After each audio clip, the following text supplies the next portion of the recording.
Just 17 days after Sam Shepard, then still known as Steve Rogers, the nickname he was given by his family and the surname with which he had been born, turns 20 years old. For what truly dies on that day in Dallas is the gleaming promise of a new frontier, as well as a particularly optimistic vision of America. Pretty much before anyone knows what hit them, the seeds of anger and discontent that have for so long lain fallow beneath the surface of everyday life in this country suddenly burst forth into full, riotous bloom. It is then that the dream really goes sour, and the 60s begin in earnest. And while all this will not become apparent until the decade itself is well underway, one of the first shifts in this great cultural upheaval is the utter destruction of the long-standing image of the American nuclear family as a happy, caring, and completely functional unit. Not surprisingly, in time, this will become the subject of the most meaningful plays Sam Shepard ever wrote. None of this, however, is apparent to Shepard as he stands watching a grill cook shovel mounds of fried onions above a row of sizzling hamburgers and then top them all off with a layer of white cheese slices that begin bubbling and popping like Elmer's glue. As Shepard would later write, he has never before seen hamburgers cooked this way. Utterly clueless, he also thinks the girls in New York City must be incredibly friendly, because they all keep hitting on him as he stands there.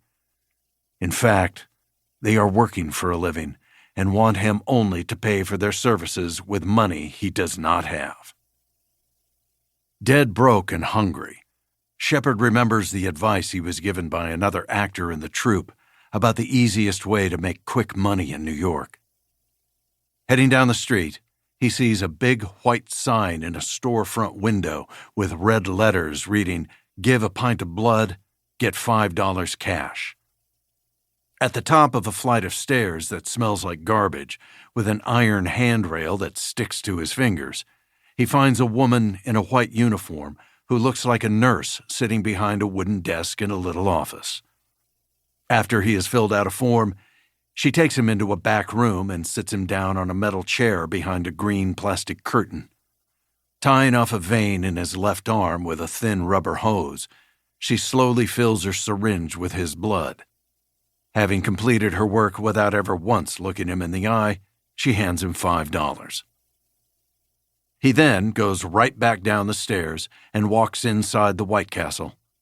Sitting himself down on a chrome stool, he proudly orders a cheeseburger with fried onions. As Shepard will later write, it is one of the best things he has ever tasted. From such humble beginnings, over the course of the next 54 years, Steve Rogers would go on to create an incredibly impressive body of work in theater, film, poetry, and prose, while also inventing more or less from scratch the enduring American legend known as Sam Shepard. And while no one in New York City then even knows who he is, the beginning of his epic journey can best be described by the title of Norman Mailer's account of how John F. Kennedy came to be nominated for president at the 1960 Democratic National Convention in Los Angeles. For insofar as the burgeoning downtown theater scene known as Off-Broadway is concerned, Superman has in fact just come to the Supermart. Before too long, virtually everyone involved in it will know Sam Shepard's name, as in time will the world. 1. Life during wartime. My dad did have a good war, I guess, if you can call any war good. Sandy Rogers. The noise in the cockpit was so deafening that the pilot could barely hear himself think.